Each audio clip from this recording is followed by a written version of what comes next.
you're making an insane sacrifice to literally pick your life up. You're on a different continent. You're chasing this dream. There's been a bit of complications as far as getting an actual fight. Mm. Talk a little bit about just this, like not wanting to let people down and the huge commitment you're making. Cause it's, I mean, from our perspective, it's insane.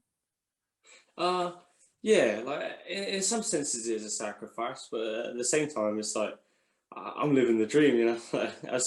I call my dad every week and we speak, and he's like, everything's the same here. I'm out in the truck, like, you know, keep doing you. So okay, yeah. Like sometimes you miss home a bit, and he's like, you're not missing nothing. It's the same old thing. Keep working. So yeah, I'm like, oh. Sometimes it's hard to realize that, yeah, that you work hard in the gym and training. It's not the easiest, but there's worse options out there, you know. Sure. Yeah, And you've for probably sure. built a bit of a, a bubble around you of people, of friends. Your missus Yeah, is out there. that's it. Yeah. Yeah, and your coaches, all, you're like MMA world. A big part of it now has been transported to Canada. Yeah, that's it.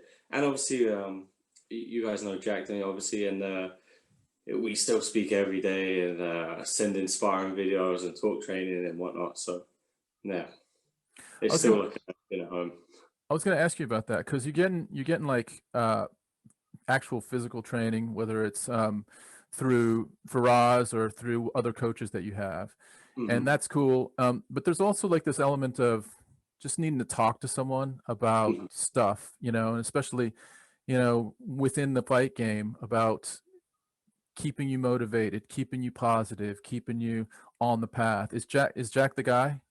Yeah, he's the man. He's yeah, more than that. He's a tactician. He's a manager, a coach, advisor in more fields than just the MMA thing, outside too. So yeah. Nice, It's good. nice. It's good to have that kind of person in your corner, Yeah. fighting for your back, as well as then you fighting in the cage. They've got your back and they're supporting you. So I can imagine that having that kind of presence is really helping. I mean, Yeah. obviously, Arnold, we've got to ask, how has it been moving your camp to a legendary gym and training under Faraz Zahabi? How has Mm. that been? How has that experience been in that kind of world for you? Yeah. It's unreal, to be honest. Like when I first came here, obviously it wasn't a pandemic, so there was all guys coming in, like top level pros coming in to spar every week. There was the amount of UFC, Bellator, Strikeforce, or well, that's not anymore, but all these top elite guys like coming through every week to spar and train, champions of like promotions and black belts here and there. And it was just like spoiled for choice on like what high level guy you work with. Sometimes in the UK, in the smaller gyms, you'll go to a gym, there's like, you've got one guy who's sort of top tier, then you've got one black belt over here, and yeah. But here I'm spoiled for choice on that sort of stuff. And the connections I've made, like friends, obviously now they're friends for life. I got places to train all over the world. I got friends in the US, friends in like Asia, friends everywhere, all over Europe. So there's places I can train everywhere, and that is great. So That's awesome. how's that breaking down for you as far as with COVID? You had the gym, you had a place where a hub where everyone could go. Now Yeah. everyone is sort of spread out. How does that work? Look, who are you seeing? Mm. Talk us through that a little bit. Yeah, so a lot of the training is, well, the gyms are shut here in Montreal, so a lot of the training is kind of like underground and like private, one-on-one sort of stuff like that, and yeah, so just make it work with the fitness side of things. Obviously, all you need is a bit of road and you can run and whatnot. So yeah, but just making it work. That's it. So when you So say underground, is there actual like regulations that you guys have to be in some sort of isolation, or is it just trying to find people that are up for training? Yeah, literally just trying to find people up for training in a legal sense, some place that isn't a gym, I guess. Yeah, yeah. Yeah, fully appreciate that, dude. And during this time, especially because I know Canada's pretty on it with Yeah. COVID and their kind of measures. I mean, I won't say the UK's on it, but we're in. It seems like we're in constant lockdowns here as well. So Yeah. I can appreciate that whole like need for the physical training part is quite hard.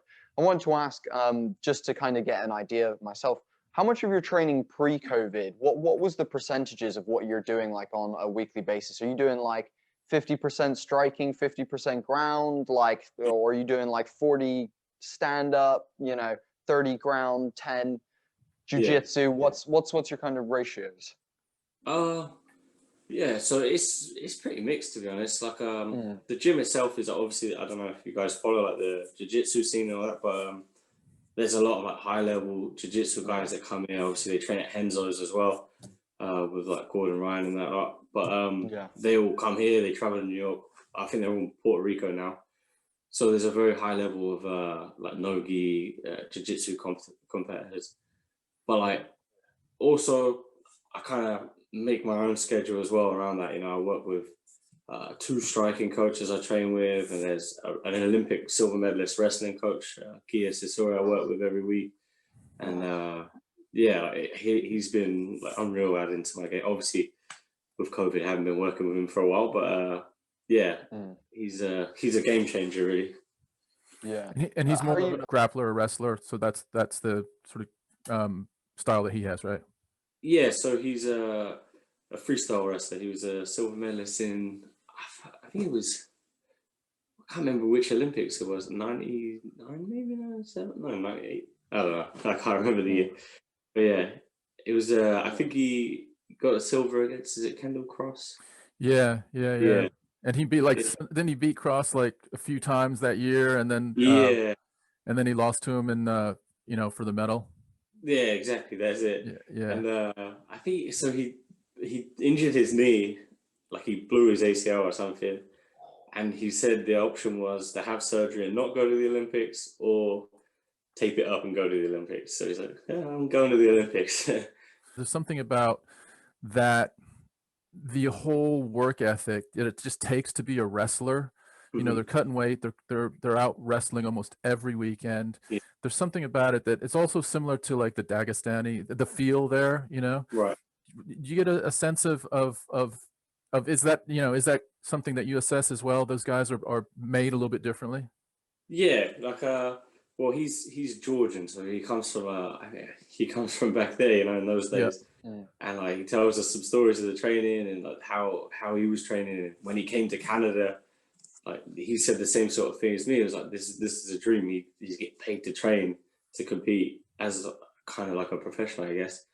And you don't want to squander that opportunity, do you? So you have to sort of check yourself to realize how lucky you are sometimes in that you get to do what you love every day, and that's how you make your living. Interestingly, you just said, you haven't trained with this wrestling coach for a while because of COVID and whatnot.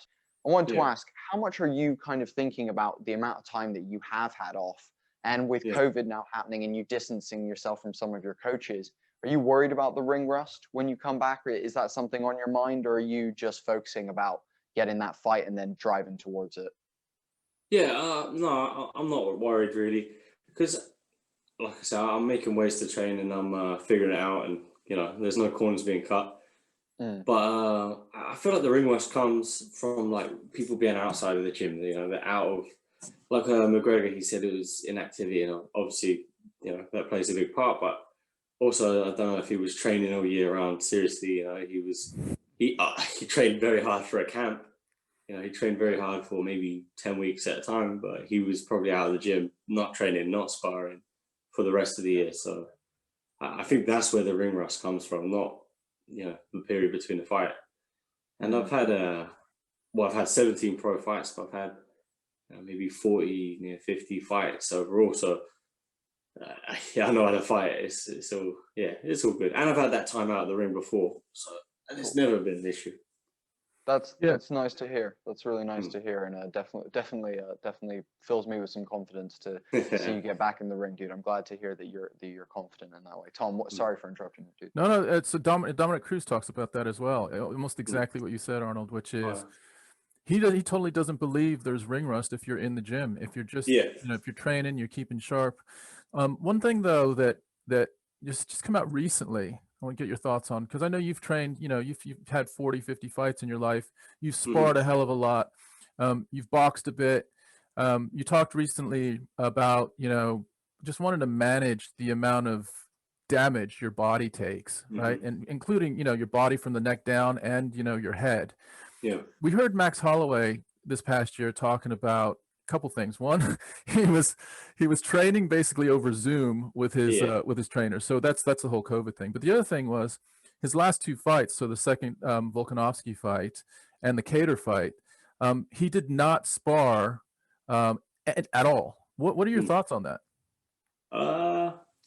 Well, if it is true, which I'm not 100% sure that is true, he's so experienced. He's had so many fights, and I've seen the way those guys spar before. I've seen him sparring, footage of it. They spar like crazy, you know. They go to war, so it's the extreme, isn't it? Because they spar so hard every time they go to war. Like, he's taking so much damage in the gym that, yeah, okay, maybe they're not going to spar all the time. But like, if you're sparring moderately and smart, then you can do it consistently.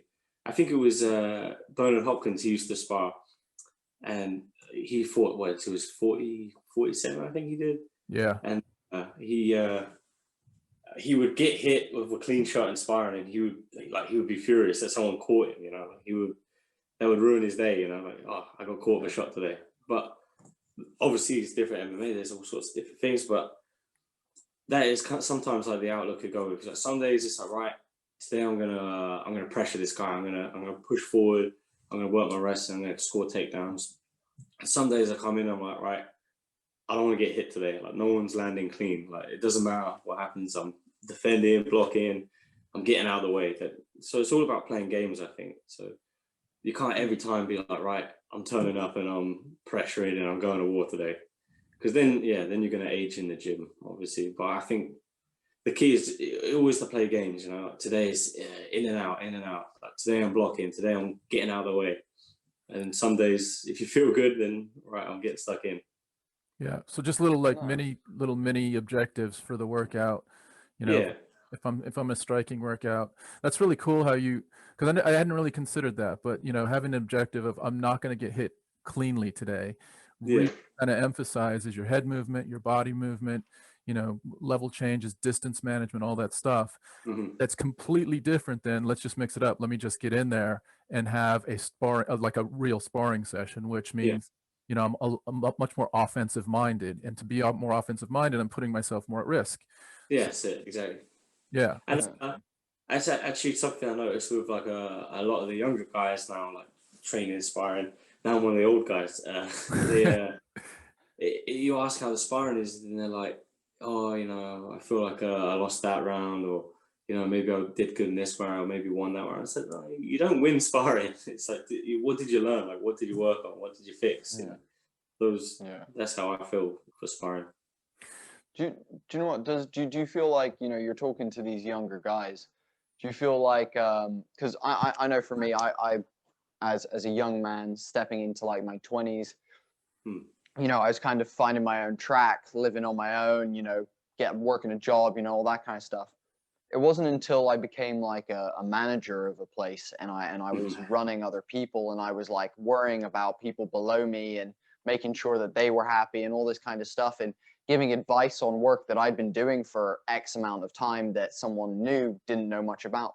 It really developed me as a person, and as the skills within the job itself developed because I was teaching them to other people. Do you find that when you do have these new guys coming into this gym, obviously, you know, you're still super young, you're still very much like in the early stages of your like career, if you wanted it to be, for example, and I'm not in any way saying that you're one of the old guys, you know, of the gym, but I can imagine there's young guys who come in looking up to you as, you know, the 9th ranked guy and ask you some questions. So do you feel like that helps you? Yeah, for sure. And especially like, you know, helping people, definitely, it helps your game too, you know, because then you have to really, you think, like you said, you've been in that situation, and maybe it becomes easy to you. So then when you rethink about it and you have to sort of dig deeper into like what it is, and you sort of relearn it yourself again. So it definitely helps to sort of retell someone or revisit it and help someone out. Yeah, there's actually science behind that. That is, you have a level of knowing something. So let's say it's like a jiu-jitsu submission move, right? Yeah. So let's say like your ninja choke that we've seen it a couple times, right? Yeah. So you know that, right? You know how to do it instinctively. If someone gets in that position, you lock it in. The next level of really understanding it is to teach it to someone, to teach the finer details of it to someone, which then unlocks other shit for you as well. And you're almost like, oh shit, so I actually have to make sure that this person's foot is here, his shoulder leans in. That's when I drop it. You know what I mean? That's when I bring my arm up. All that is sort of like solidifying learning in the end. Do you find that when you're actually teaching stuff? Yeah, so absolutely. When I was like, obviously when I'm spending more time back home, well, I travel more when there's no pandemic going on, but I coach a lot more. And before I was coming here, I would always, I would teach the amateur team. I would train a lot of the guys, people, like hobbyists that just want to get fit and whatnot. I would train all sorts of people. So you'd always have to sort of think about what you're teaching, and the technique you learn, like it's not just about how to apply it, it would also be how to teach it. And like you said, you learn it in two ways sort of, and obviously you get a better understanding of it, of how it works. Hope you all enjoyed this pod clip. Hit us with the Holy Trinity. Go to our Facebook, Instagram, and YouTube, which is at HOMIEandTheDUDE. Like, follow, and subscribe to all of those. And thanks again, guys. Have an awesome day.